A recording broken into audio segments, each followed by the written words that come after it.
Bagimu hormat, bagimu pujian, bagimu kemuliaan sampai selama-lamanya.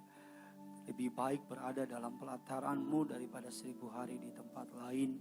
Karena berada dalam hadirat-Mu itu yang kami rindu. Berada bersama dengan Engkau, kami mengalami pemulihan, kami mengalami penyegaran dari Tuhan. Kami tahu dunia akan berakhir bersama juga dengan keakhirannya. Tapi orang-orang yang mengandalkan Tuhan akan tinggal tetap bersama dengan Tuhan. Kami berterima kasih, sebentar kami akan masuk dalam Natal yang kami rayakan 2020, akan tutup tahun 2020. Kami rasakan semua karena anugerah kebaikan Tuhan. Kami mau siapkan hati kami diberkati oleh kebenaran firman Tuhan. Urapi hamba-Mu ini Tuhan, taruh perkataan-Mu dalam perkataannya, taruh isi hati-Mu dalam hatinya, agar setiap kata kalimat yang keluar perkataan dari surga, perkataan dari Yesus sendiri. Pakai hamba-Mu ini Tuhan, untuk hormat kemuliaan bagi nama-Mu. Jaringan yang kami pakai disucikan, dikuduskan, jaringan lancar sampai dengan sesi yang terakhir.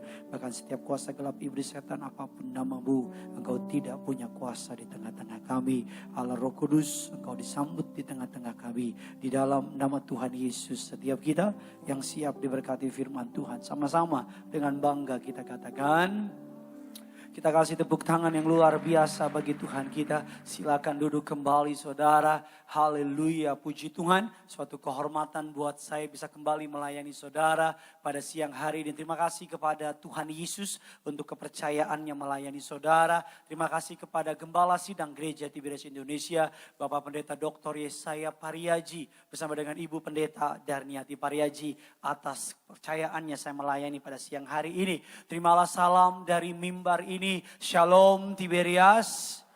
Masih belum semuanya, lantai 3, lantai 4, lantai 2 yang di rumah. Terimalah salam dari mimbar ini. Shalom Tiberias. Apa kabar semuanya saudara? Tuhan Yesus itu baik, amin.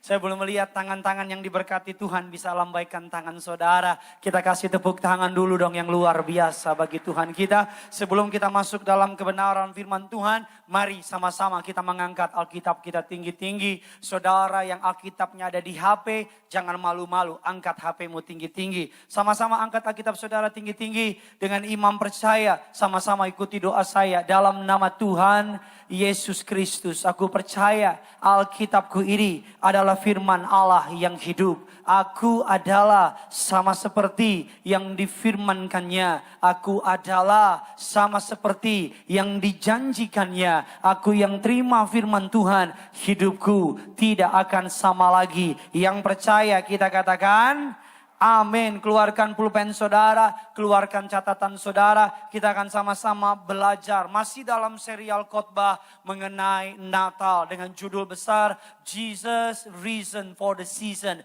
Yesus adalah alasan dari kita merayakan Natal. Saya masuk dalam part kelima atau bagian kelima. Saya beri judul adalah Lost and Found atau hilang dan diketemukan saudara, lost and found. Kalau saudara suka traveling ke luar negeri atau ke daerah, kalau saudara suka tinggal di hotel atau saudara bisa pergi ke mall, saudara akan menemukan ada sebuah departemen yang diberi nama lost and found. Kalau saudara tinggal di hotel, misalnya ada barang saudara yang ketinggalan di kamar, saudara bisa datang ke departemen itu dan bertanya, apakah ada barang saya yang ketinggalan apa tidak. Saudara, itu definisi dari lost and found saudara. Dan lost and found sedikit sejarah saudara. Lost and found itu pertama kali muncul di tahun 718 dalam budaya kuno di Jepang. Di budaya kuno di Jepang, kalau ada orang barang yang kehilangan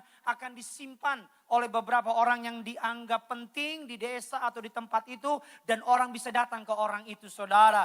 Dan di budaya modern, lost and found pertama kali dipercayai oleh para ahli tahun 1805 di kota Paris. Pada masa itu di bawah pemerintahan Kaisar Napoleon Bonaparte. Napoleon Bonaparte melihat ada begitu banyak orang meninggalkan barang di jalanan. Napoleon memerintahkan kepala kepolisian kota Paris untuk mengumumkan mengumpulkan barang tersebut. Kalau ada warga yang kehilangan barangnya, warga ini bisa datang ke kantor polisi tersebut, saudara. Dan sedikit data yang menarik, saya googling, saudara. Dikatakan 2017 di London, di kota London saja, saudara, mereka melaporkan 130.000 barang item hilang setiap tahunnya. 13000 barang hilang setiap tahunnya. 24.000 itu tas, 10.000 itu HP. Bayangin bisa buka konter HP kita, saudara. 24.000 tas, 10.000 HP. Jepang, saudara, melakukan laporan dalam tahun lalu kurang lebih ada 4 juta barang diketemukan di lost and found-nya mereka. Indonesia mengeluarkan angka tahun lalu kurang lebih ada 7 juta barang. Bukan hilang, tapi dicopet. Kita akan belajar pada hari ini lost and found. Yang hilang bukan hanya barang. Yang bisa hilang bukan hanya jam, HP dan sebagainya. Tapi ada banyak orang di gereja, di rumah Tuhan. Mereka bisa hilang. Ada banyak orang di rumah Tuhan sekalipun badannya di gereja. Hati dan pikirannya di tempat lain. That's why pulang gak bawa perubahan. That's why pulang gak bawa pertobatan. That's why pulang tetap sama. Karena selama di gereja bukan sibuk sama firman Tuhan, sibuk sama HP-nya. Selama di gereja bukan sibuk sama buka Alkitab, sibuk balas WA-nya. Ada banyak orang di gereja tanpa mereka sadari. Mereka pikir kewajiban agamawi mereka yang terpenting. Padahal yang terpenting adalah hubungan mereka dengan Tuhan. Katakan amin. Kita sama-sama buka dasar kebenaran firman Tuhan. Sama-sama kita buka Injil Lukas 19. Ayatnya yang ke-10. Yang sudah di sana, sama-sama dengan saya katakan, saya siap diberkati. Kurang semangat, lebih semangat lagi, saya siap diberkati.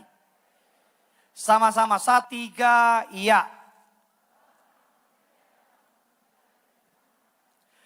Anak manusia datang untuk mencari dan menyelamatkan yang hilang. Kalau saudara berpikir Yesus hanya datang untuk mengubah kekuranganmu menjadi kelimpahan, Yesus gak perlu datang ke dunia. Karena Elisa berapa ribu tahun yang lalu, Alkitab katakan janda yang miskin, anaknya hendak diambil jadi budak. Elisa memberi berkat kepada yang namanya janda itu. Dari kekurangan, janda tersebut menjadi kelimpahan. Kalau saudara berpikir Yesus datang hanya untuk membangkitkan orang mati, Yesus gak perlu datang. Karena Elia banyak membangkitkan orang mati.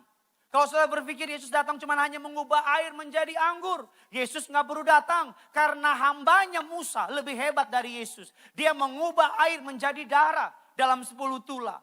Tapi Yesus harus datang ke dunia. Karena Yesus tahu yang dapat menyelamatkan, menebus dosa umat manusia hanya darahnya. Yang dapat menebus dosa saudara dan saya hanya pengorbanannya di kayu salib. Katakan amin. That's why Yesus harus datang. Karena hanya darah Yesus yang dapat menyelamatkan saudara dan saya. Katakan amin. Saya selalu bilang sama saudara perbedaan antara agama. Agama itu apa sih? Agama itu adalah manusia cari Tuhan. Makanya manusia lihat matahari dia pikir Tuhan, dia sembah matahari. Makanya manusia lihat api dia pikir Tuhan, dia sembah api. Karena makanya manusia dia lihat binatang yang suci, dia pikir Tuhan, dia sembah binatang. Agama adalah cara manusia mencari Tuhan. Itu agama. Tapi apa kekristenan? Kekristenan adalah Tuhan cari manusia. Saudara bisa nangkep bedanya? Kalau agama, kita yang cari Tuhan. Kita yang berusaha mendekat sama Tuhan. Tetapi kekristenan, Tuhan yang cari. Gampang mana? Tuhan yang cari manusia. Apa manusia yang cari Tuhan? Tuhan yang cari manusia. Anak saya Gene 2 tahun. Kalau saya ngumpet, padahal saya ngumpet di depan matanya dia. Cuma ditutupin sama horeng, dia gak ngeliat. Tapi anak saya kalau dia ngumpet, saya tahu. Kenapa? Pantatnya kelihatan. Anak saya. Lebih gampang saya cari anak saya daripada dia cari saya. Karena anak saya terbatas. Saya lebih baik dari dia. Hari ini kita akan belajar. Alkitab katakan ada 3. Dalam Injil Lukas 15 ada 3 perumpamaan mengenai orang, mengenai yang hilang. 3 perumpamaan. Perumpamaan yang pertama dalam Alkitab adalah perumpamaan mengenai domba yang hilang. Dalam Injil Lukas 15, 1 sampai dengan ayatnya yang ke-7. domba yang hilang. Alkitab katakan ada seorang gembala punya 100 ekor domba, satu hilang. Malam ketika domba sampai ke dalam kandang, kepala gembalanya hitung 97, 98, 99, gak ada 100. Alkitab katakan apa? Gembala tinggalin 99-nya. Bukan berarti gak peduli. Tapi gembala tahu bahwa 99 ini sudah selamat.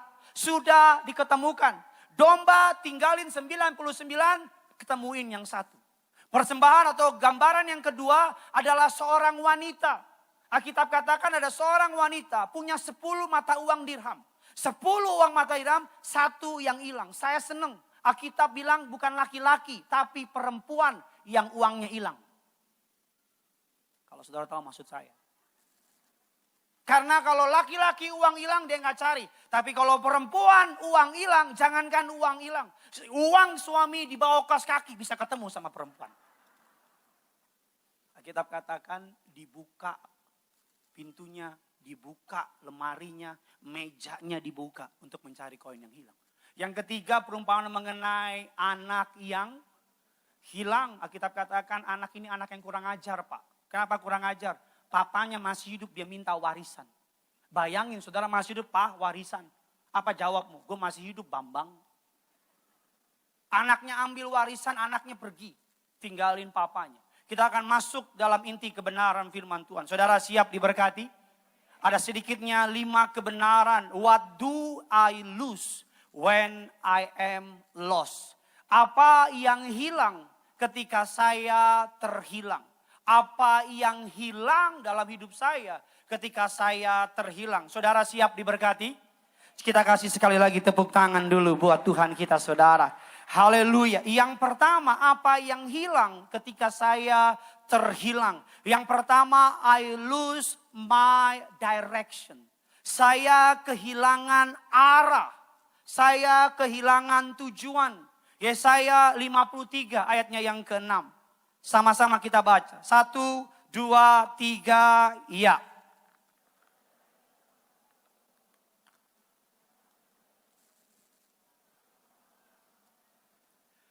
Kita sekalian sesat seperti domba. Masing-masing kita mengambil jalannya apa? Sendiri. Alkitab bilang saudara seperti domba. Domba adalah binatang yang memiliki pandangan yang gak bagus. Domba hanya dapat melihat 100 meter ke depan. Domba punya kebiasaan nengok ke bawah. Karena kenapa? Dia cuma lihat 2. Kaki gembalanya sama rumput hijau. Kalau kaki gembalanya selaras sama rumput hijau, dia ikutin kaki gembalanya. Tapi seringkali domba menghadapi cobaan. Apa cobaannya? Rumput hijau di sebelah kiri, kaki gembala ke sebelah kanan.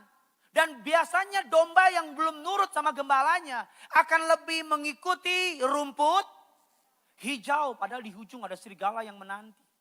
Makanya gembala itu punya tongkat yang begini nih.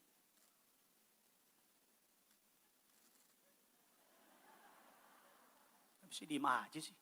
Tahu kan yang begini? Ya kan? Kalau dombanya ke kiri, gembalanya gini. Kesini Bambang gitu sih. Ya, makanya kalau saudara pernah ke rumah, ada orang punya lukisan, ya, lukisannya yang di belakangnya tuh ada domba banyak, terus ada Yesus pegang atau gendong seekor domba, ya, nggak pernah lihat?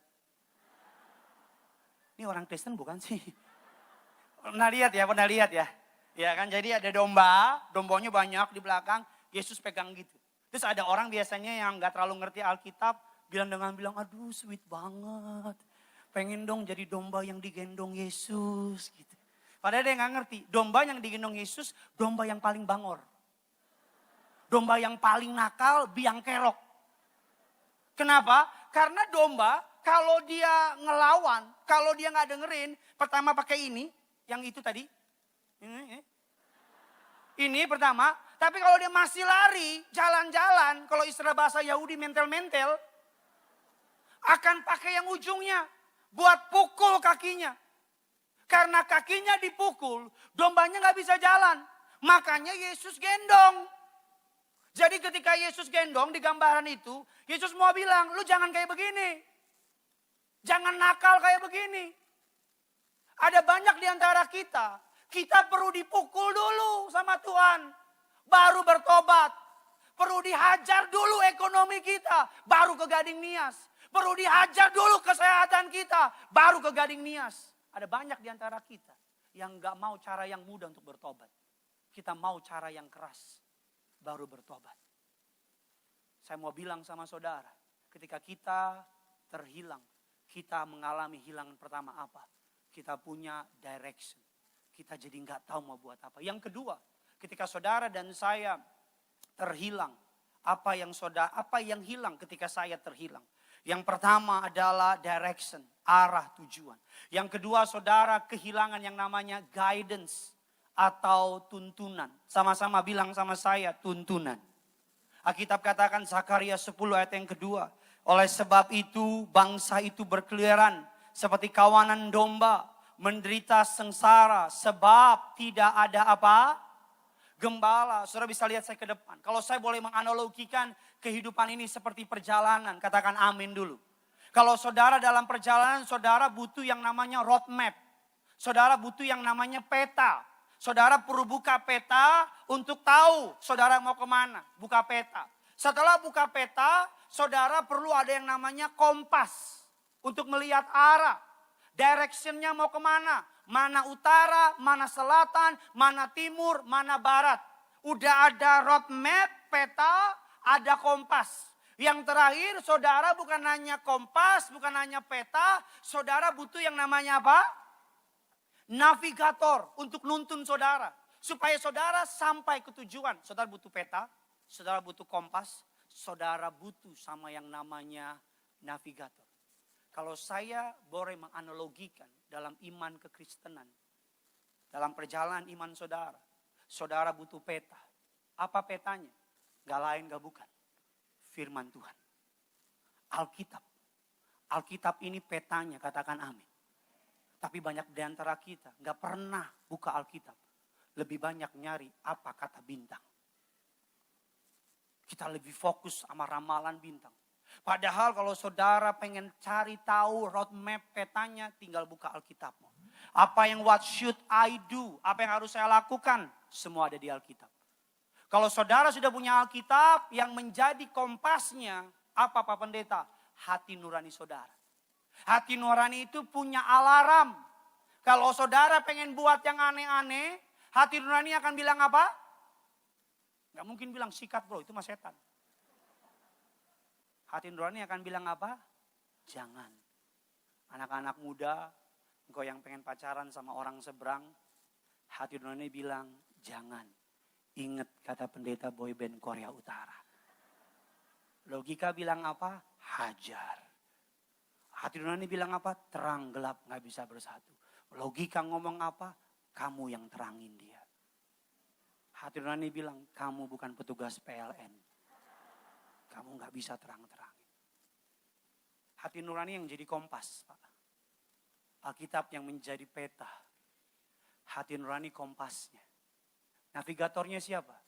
Navigatornya Roh Kudus. Roh Kudus yang nuntun kita. Makanya perhatiin deh. Orang-orang yang gak punya hubungan sama Tuhan. Hidupnya serba bingung.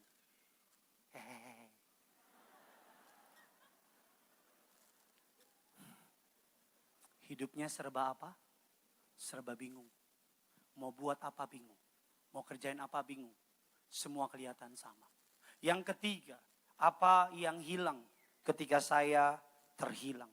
Yang pertama yang hilang adalah tujuan saudara. Arah. Yang kedua adalah tuntunan. Yang ketiga apa yang hilang ketika saya terhilang? Saudara dan saya kehilangan hadiah terbaik dari Tuhan. I lose my gift. 1 Korintus 2 ayatnya yang ke-9.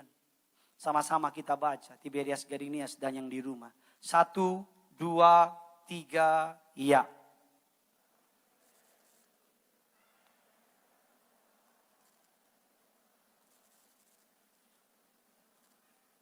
Semua yang disediakan Allah untuk mereka yang apa? Mengasihi Dia. Sama-sama bilang sama saya mengasihi Tuhan. Alkitab katakan saudara disediakan yang terbaik dari kerajaan surga. Allah nggak bisa kasih yang baik. Allah hanya bisa kasih yang terbaik sama saudara. Karena standar kerajaan surga bukan sekedar baik, tapi yang terbaik. Efesus 3 ayat yang ke-20 mengatakan demikian. Bagi dialah yang dapat melakukan jauh lebih banyak daripada yang kita doakan atau pikirkan. Seperti yang ternyata dari kuasa yang bekerja di dalam kita. Ketika saudara dan saya memiliki hubungan sama Tuhan, ketika saudara dan saya terkoneksi sama Tuhan, Alkitab katakan saudara dan saya memiliki hadiah yang terbaik dari surga. Tapi yang menjadi pertanyaan, kalau saya kasih kado sama saudara, dan saudara nggak pernah buka kadonya, saudara nggak akan pernah tahu ada apa di balik itu. Alkitab katakan Tuhan kasih kado yang terindah, the greatest gift of all.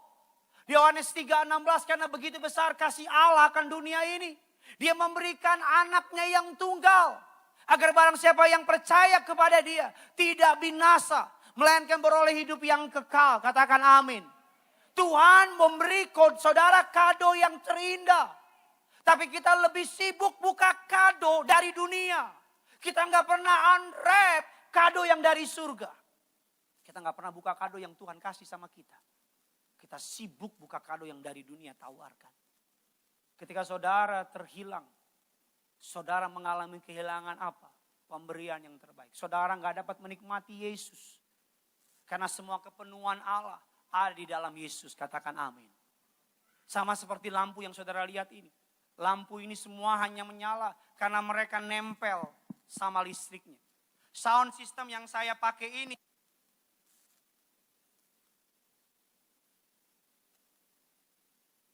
Sistemnya. Kalau sound system ini nggak ada listrik, dia nggak nyala. Tapi karena ada listrik, mic ini jadi berharga. Saudara, semua di alam sound ini semua menjadi berharga karena ada aliran listrik. Saudara dan saya akan menjadi manusia yang mencapai titik potensi terbaik ketika saudara terkoneksi sama penciptamu. Katakan amin. Manusia tanpa Tuhan debu tanah. Tuhan tanpa manusia, dia tetap Tuhan. Saya pernah baca suatu tulisan di sosial media. Ketika Allah menciptakan yang namanya ikan, Allah berkata kepada air lautan. Ketika Allah menciptakan yang namanya tumbuhan, Allah berkata kepada tanah. Ketika Allah menciptakan yang namanya manusia, dia berkata kepada dirinya, baiklah kita menciptakan seorang yang serupa segambar seperti kita. Saudara ambil ikan dari laut, ikan akan mati. Saudara ambil tumbuhan dari yang namanya tanah, tumbuhan akan mati. Saudara ambil manusia yang tidak punya hubungan dari Tuhan, yang punya hubungan terpisah dari Tuhan. Secara fisik hidup, tapi hatinya mati. Secara kelihatannya hidup, tapi dalamnya mati. Ya kan saudara? Saya mau bilang sama saudara. Ketika saudara dan saya melekat sama Tuhan, saudara akan melihat kado yang terindah melalui anaknya Tuhan Yesus disediakan buat saudara. Amin saudara. Kasih tepuk tangan buat Tuhan kita. Yang keempat. Apa yang hilang ketika saya terhilang? I lose my happiness. Saya kehilangan kebahagiaan sejati. Injil Lukas 15 ayatnya yang ke-14. Sama-sama kita baca. 1, 2, 3, ya.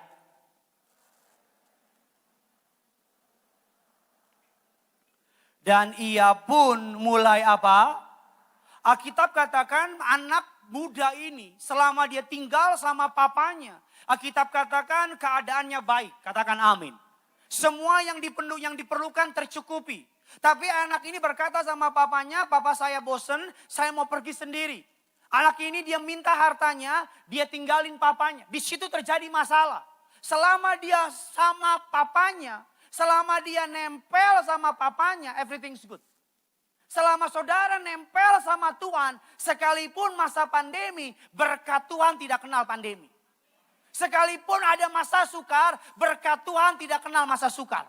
Karena Allah sanggup berkati saudara, sekalipun saudara dalam keadaan kekurangan. Tapi ketika anak ini lepas dari Tuhan, lepas dari papanya, dia mulai miskin, dia mulai melarat. Bahkan Alkitab katakan dia harus makan makanan bekas babi. Bagi orang Yahudi Pak, babi binatang haram. Kalau bagi orang Batak, Ambon, Manado, harum. Babi aja lo ketawa. Haram, bayangin itu, ini ya, itu gambaran manusia kalau jatuh dalam dosa. Kayak gitu. Hancur banget. Benar-benar degradasi.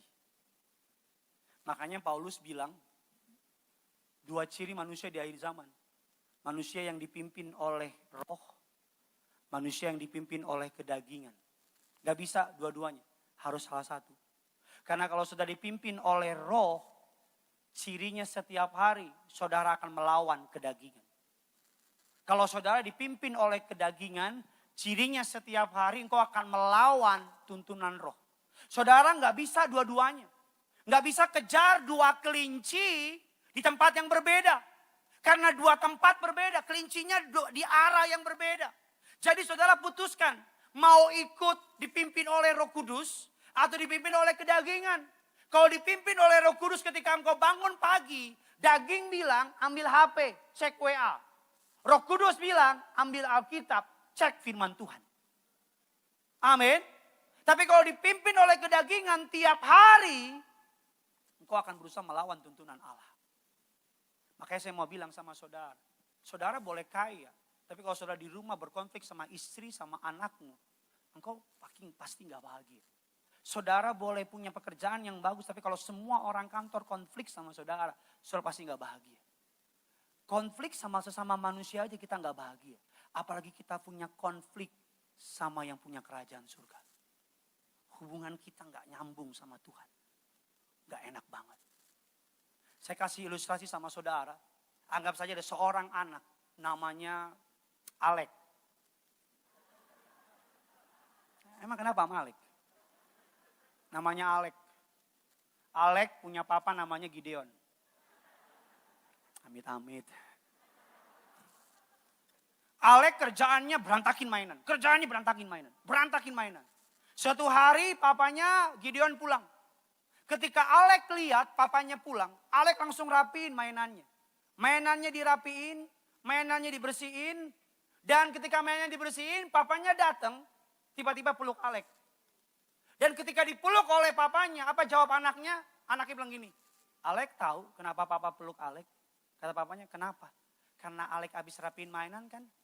Makanya papa peluk Alek. Apa jawab papanya? Papa peluk kamu karena kamu anak papa. Papa peluk kamu bukan karena kamu rapiin mainan. Papa peluk kamu karena kamu anak papa. Akibat manusia jatuh dalam dosa, nature manusia merasa berharga kalau produktif. Merasa berharga kalau melakukan yang baik. Akibat manusia jatuh dalam dosa, kita merasa penting kalau kita punya sesuatu yang bisa kita banggain.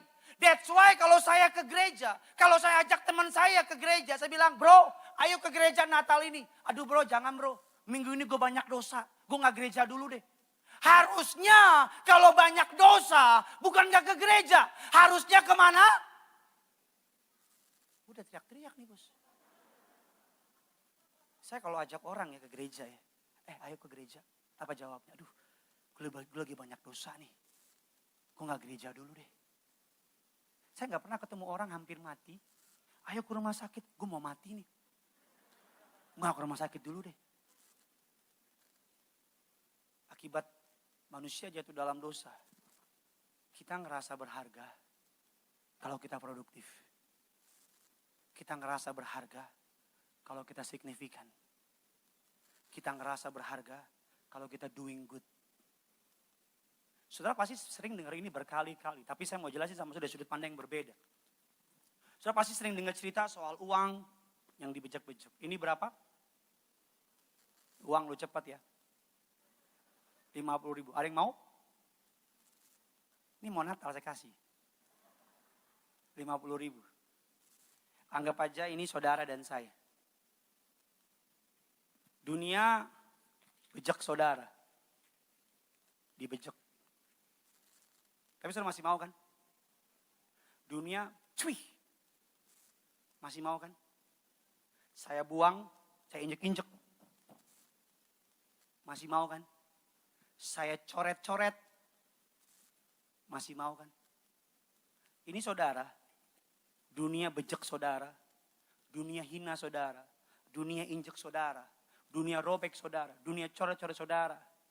Tapi Tuhanmu tetap mau sama saudara. Tuhanmu gak pernah tolak saudara. Tuhanmu gak pernah tinggalin saudara. Kalau saudara ngerasa jauh dari Tuhan, bukan apa yang harus saya lakukan. Karena pada prinsipnya kalau saudara ngerasa jauh dari Tuhan, saudara yang perlu mendekat. Karena Tuhan gak pernah pergi dari kita. Tuhan gak pernah lari dari kita. Kita yang lari dari Tuhan. Kita yang pergi dari Tuhan. Allah seperti ayah dan anak yang hilang itu. Dia menunggu depan rumahnya. Dia menanti. This is Christmas Pak Bu, ini Natal. Dia menanti depan pintu rumahnya. Tunggu saudara pulang. Kalau hari ini kau ngerasa jauh dari Tuhan, mari mendekat sama Tuhan. Saya di rumah punya pulpen yang murah namanya Faster. Setiap kali pulpen saya hilang, saya gak pernah balik karena gak berharga buat saya. Tapi saya punya pulpen yang cukup mahal, dikasih sama istri saya. Harganya 5 juta dolar. Orang kaya. Cukup mahal harganya. Itu pulpen dikasih istri saya cukup mahal. Kalau yang Faster tahu ya. Kalau hilang saya gak pernah putar balik. Bodoh amat, ada banyak di rumah. Tapi kalau yang merek itu yang dikasih istri saya hilang, amit-amit ya. Saya pasti cari. Kenapa? Karena Faster buat saya gak berharga. Tapi pulpen yang dikasih istri saya penting buat saya. Berharga. Makanya saya cari. Kalau saudara merasa saudara gak berharga, kenapa dia utus Yesus buat saudara? Kalau saudara merasa saudara murahan, kenapa dia harus kirim anaknya untuk mati di kayu salib buat saudara? Kalau saudara merasa saudara gak penting, kenapa dia cari saudara? Justru karena engkau berharga. Makanya dia cari saudara. Iblis mau bilang engkau gak berharga. Iblis mau bilang engkau murahan, engkau sampah.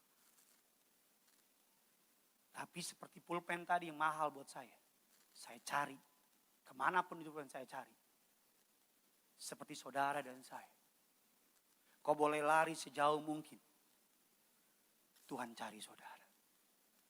Kau boleh sembunyi di mana aja. Dia tangkap saudara. Yang penting apa? Mau bertobat. Relakan hatimu. Natal apa sih Pak Pendeta? Natal bukan kado. Natal bukan pohon Natal. Natal apa sih? Natal adalah misi penyelamatan dari Allah. Untuk saudara dan saya. Kasih tepuk tangan dulu buat Tuhan kita. Yang kelima. Yang terakhir. Saya undang imam musik rekan saya, saudara Catur. Apa yang hilang ketika saya terhilang? Yang pertama adalah tujuan dan arah. Yang kedua adalah tuntunan. Yang ketiga saudara dan saya ketika saudara terhilang. Yang hilang adalah kado yang terbaik dari Tuhan. Yang keempat adalah kebahagiaan yang Tuhan siapkan. Yang kelima apa yang hilang ketika saudara dan saya terhilang. I lose my home in heaven. Injil Matius 16 ayat yang ke-26. Sama-sama kita baca dengan lantang. 1, 2, 3, ya.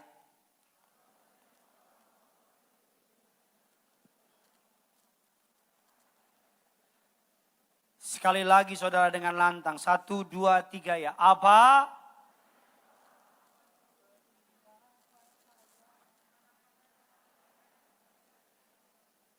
Apa gunanya seorang memperoleh seluruh dunia tapi kehilangan nyawanya? Dan apakah yang dapat diberikannya sebagai gantinya? Ketika saya terhilang, saya kehilangan tujuan. Ketika saya terhilang, saya kehilangan tuntunan. Ketika saya terhilang, saya kehilangan yang namanya damai sejahtera, sukacita, happiness. Ketika saya terhilang, saya kehilangan yang namanya kesempatan punya relationship sama Jesus, sama Tuhan. Yang kelima, ketika saya terhilang, ada sebuah kutipan yang menarik dari bahasa Latin yang menyebut julukannya memento mori. Suka dipakai di tato-tato gangster di Amerika. Memento mori artinya ingatlah akan hari kematianmu. Makanya kita bilang lebih baik pergi ke rumah duka daripada pergi ke rumah. Karena di rumah duka kita belajar. Belajar apa? Suatu hari semua akan berakhir. Suatu hari semua akan berakhir. Di rumah duka kita sadar suatu hari kita akan ada di peti mati itu. Berapa minggu yang lalu adik rohani saya siangnya masih WA sama istri saya. Jam 7, jam 6 telepon dipanggil Tuhan. Yang sempat heboh di sosial media itu. Saya datang 19 tahun, anak yang baik. Saya lihat peti matinya. Saya kaget. 19 tahun. Dulu pikiran saya hanya orang yang usianya tua, 80 ke atas yang dipanggil. Saya masih jauh, masih muda. Tapi lihat 19 tahun. Saya bilang maut gak kenal usia. Suatu hari kita akan dipanggil Tuhan. HP ini mungkin cukup mahal ya. Sekarang penting buat saya. Tapi nanti kalau saya dipanggil Tuhan, udah gak penting buat saya. Jam, sekarang masih penting buat saya. Tapi nanti kalau saya dipanggil Tuhan, jam ini udah gak penting buat saya. Mobil yang saudara punya, sekarang penting buat saudara. Tapi nanti kalau Tuhan panggil saudara, mobil saudara udah gak penting buat saudara. Tapi banyak kita rela tabrak firman, rela langgar firman, rela sakitin hati orang untuk sesuatu yang kita gak bawa mati. Untuk sesuatu yang gak akan penting lagi ketika kita mati. Untuk sesuatu yang nilainya gak kekal. Kita tuker yang kekal sama yang sementara. Suatu hari, that's why tiap kali saya mau tidur, saya tiru gembala sidang saya, Pak Pendeta Pariaji. Udah bagus-bagus. Saya tiru gembala saya. Tuhan ampuni dosa saya. Perkataan, perbuatan, ataupun dalam pikiran. Saya perjamuan. Tuhan saksinya ya, saya gak buat-buat. Sebelum tutup mata, taruh kepala di bantal. Saya bilang, Tuhan, aku serahkan roh, tubuh, jiwaku ke dalam tangan. Karena saya gak tahu besok melek lagi apa enggak. Dikit lagi pergantian tahun. Jangan pernah lewatkan pergantian tahun tanpa Tuhan. Jangan. Jangan. Apalagi jangan lewati pergantian tahun. 3, 2, 1. Happy New Year. Yang enak-enak ya pasti. Dugem. Mabok. Zina. Cabul. Pacaran yang aneh-aneh. Lewatin pergantian tahun dalam dosa. Harusnya 3, 2, 1. Thank you Tuhan. 2020 tahun berat. Tapi Tuhan mampukan aku lewati. Aku serahkan 2021 sama Tuhan. Itu yang benar. Ambil perjamuan kudusmu. Ambil minyak urapanmu. Perjamuan pertama di awal tahun. Tapi kalau engkau masih mau ngotot lewatin tahun dalam dosa, go ahead. Lo ini yang dibakar bukan? Saudara ini yang mengalami kerugian, bukan saya. Ada jemaat WA saya kemarin bilang, Pak Pendeta, kenapa 1 bulan ini khotbahnya keras banget? Kenapa 1 bulan ini Pak Pendeta khotbahnya keras banget? Saya cuma bilang saya ini tawanan roh. Bukan tawanan orang kaya. Bukan tawanan jemaat. Kemana Roh Kudus tuntun, ke situ saya ikut. Inti dari khotbah saya sederhana. Dari poin 1 sampai poin 5 cuma 1 intinya. Apa Pak Pendeta? Bertobat. Apa intinya? Apa intinya? Enggak, jangan lihat saya, lihat kiri kanan. Bertobat. I do love you. Saya sungguh mengasihi saudara. Saya dipercayakan gereja diri di mimbar yang suci, yang kudus ini. Dipercayakan oleh Tuhan jemaat sebanyak ini. Saya dosa besar sama Tuhan. Kalau saya nggak ingetin jemaat yang saya layani. Saya dimarahin sama Tuhan. Kalau saya nggak menyampaikan apa yang Tuhan taruh di hati saya. Suatu hari kita akan bertemu dengan Bapa di surga. Yang lucu gini ya, baca Alkitab nggak pernah, doa jarang, ngomongin orang rajin, gosipin orang rajin. Tapi ditanya, masuk surga? Yakin. Memang punya orang dalam apa gimana? Karena nanti hakim yang agung itu, saudara nggak bisa bilang, sus, tolong bantulah. Udah tahu sama tahu sus. Cari uang boleh. Siapa yang bilang gak boleh? Cari duit harus. Jangan males. Tapi jangan tabrak semua aturan dong. Cari jodoh boleh. Tapi jangan sampai karena belum dapet. Siapapun suami orang kau hajar juga. Habis itu dia gak bahagia sama istrinya. Biar aku bahagiakan dia. Saya kan nolong dia Pak Pendeta. Kan kata Alkitab bikin orang bahagia itu ada sedekahnya. Doa saya agar momen ini gak bias dengan lawakan-lawakan yang gak penting. Agar momen ini gak bias dengan kata sia-sia dari saya. Satu ayat terakhir Alkitab katakan demikian.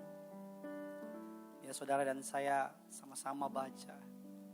Dalam Injil Lukas 2 ayatnya yang ke-10 dan ke-11. Ini ayat saya terakhir. Injil Lukas 2 ayat 10 dan 11. Berita Natal. Lalu kata malaikat itu kepada jemaat Tiberias, Gading Nias dan di rumah. Sama-sama kita baca. Jangan takut sebab aku memberitakan kepadamu kesukaan besar untuk hari ini telah lahir bagimu Juru Selamat, yaitu Kristus Tuhan. Mengapa dikatakan yang pertama jangan takut? Karena Tuhan tahu manusia dikuasai ketakutan. Dia bilang jangan takut. Bukan hanya Tuhan bilang jangan takut, malaikat Tuhan bilang apa? Aku memberitakan sukacita besar. Selamat mempersiapkan Natal. Selamat lahir baru. Selamat sungguh-sungguh sama Tuhan. Kita sama-sama menikmati Natal ini dalam berkat anugerah kebaikan Tuhan. Kita tutup Alkitab kita. Kita kasih kemuliaan bagi Tuhan kita. Sama-sama kita bangkit berdiri. Kita datang sama Tuhan. Taruh tangan kirimu di dada. Angkat tangan kananmu di hadapan Tuhan. Seperti Bapa sayang anaknya, demikianlah Engkau mengasihiku. Kau jadikan biji matamu, Kau berikan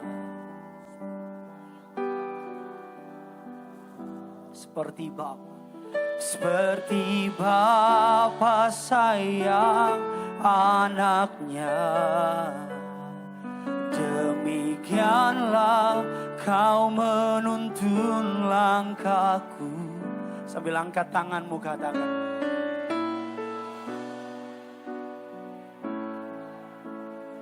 rancanganmu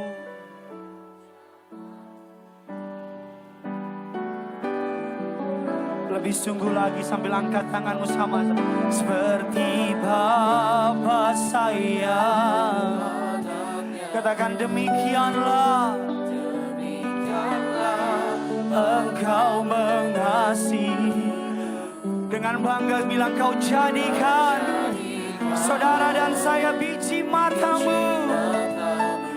Dia berikan yang terbaik.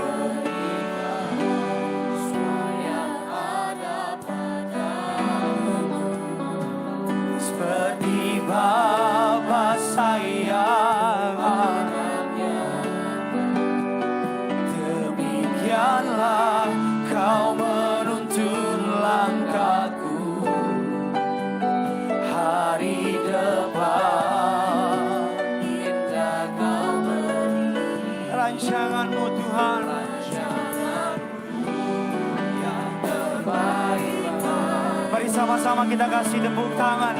Sorak-sorai bagi Tuhan kita. Sama-sama katakan. Seperti Bapa sayang anaknya, demikianlah Engkau mengasihiku. Kau jadikan biji matamu, Kau berikan semua yang ada padamu. Seperti Bapa sayang anaknya, demikianlah Kau menuntun langkahku hari depan. Rancangan-Mu Tuhan. Mari biar setiap jemaat Tuhan sambil angkat tanganmu seperti Bapa sayang anaknya,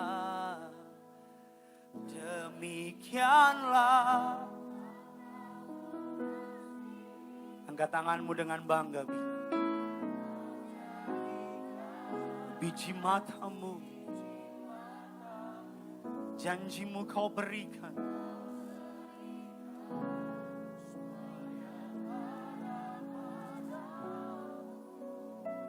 Seperti Bapa sayang,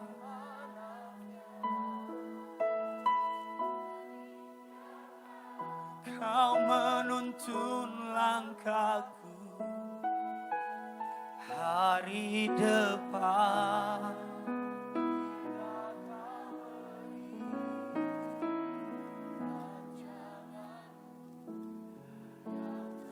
Kalau saudara nggak keberatan, sambil angkat kedua tanganmu bilang sama. Seperti angkat kedua tanganmu, tutup matamu, fokus sama Yesus. Demikianlah Engkau mengasihiku. Kau jadikan biji matamu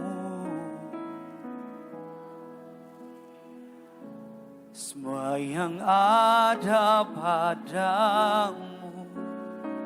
Seperti Bapa sayang, demikianlah dengan bangga hari depan.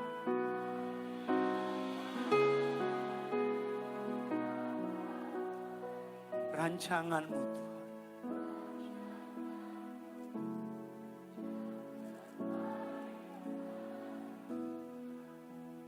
Hari depan.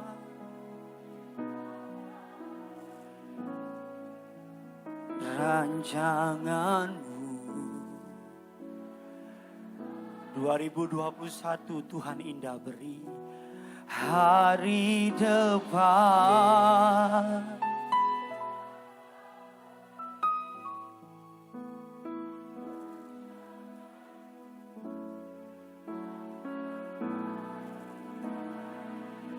Tetap angkat kedua tangan saudara, biar musik malun dengan lembut. Setiap pribadi mulai terhubung sama Tuhan. Ada banyak orang terhilang dalam gereja. Hanya melakukan kewajiban agamawinya. Karena KTP saya Kristen, Pak Pendeta, makanya saya ke gereja. Tapi keluar gak bawa pertobatan. Pulang ke rumah gak bawa perubahan. Apa sih Natal? Natal adalah misi Allah menyelamatkan manusia. Allah lihat kita gak mampu tanpa Dia. Allah tahu manusia tanpa Tuhan ujung-ujungnya binasa. That's why Allah datang ke dunia dalam rupa manusia. Mati di kayu salib. Agar saudara dan saya memiliki dorongan keiman, kepercayaan. Bahwa bersama dengan Yesus engkau dapat melakukan perkara-perkara hebat. Mari hari ini datang sama Tuhan. Engkau yang mulai kehilangan arah tujuan. Engkau boleh kaya secara materi, tapi engkau mengalami kosong di dalam hatimu. Engkau yang kehilangan tuntunan dalam hidup ini. Engkau boleh orang mungkin terkenal, engkau mungkin boleh orang yang dianggap berhasil, tapi engkau merasa gamang dalam hatimu. Atau bahkan mungkin kau kehilangan damai sejahtera, sukacita. Hari ini sejenak pribadi lepas pribadi datang sama Tuhan. Lantai 3, lantai 4, lantai 2. Hamba menyerahkan setiap pribadi mengangkat tangan mereka. Hamba tidak mengenal mereka, tapi Tuhan yang kenal mereka. Hamba berdoa dalam nama Bapa, Putra, Roh Kudus. Agar Natal ini kami datang dalam pertobatan. Agar Natal ini kami datang dalam belas kasihan Tuhan. Ampuni dosa kesalahan kami Tuhan. Ampuni pelanggaran kami Tuhan. Agar Natal bukan hanya menjadi momen perayaan biasa. Tapi Natal di mana momen kami kembali kepada Tuhan. Momen di mana kami memperbarui kasih setia kami sama Tuhan. Kami mau bertobat. Kami mau sungguh-sungguh ikut Tuhan. Dalam nama Bapa, Putra, dan Roh Kudus. Dalam nama Tuhan kami Yesus Kristus. Kami berdoa dan mengucap syukur. Sama-sama kita yang percaya, kita katakan amin. Kita kasih tepuk tangan yang luar biasa bagi Tuhan kita. Selamat memberi. Tuhan Yesus memberkati.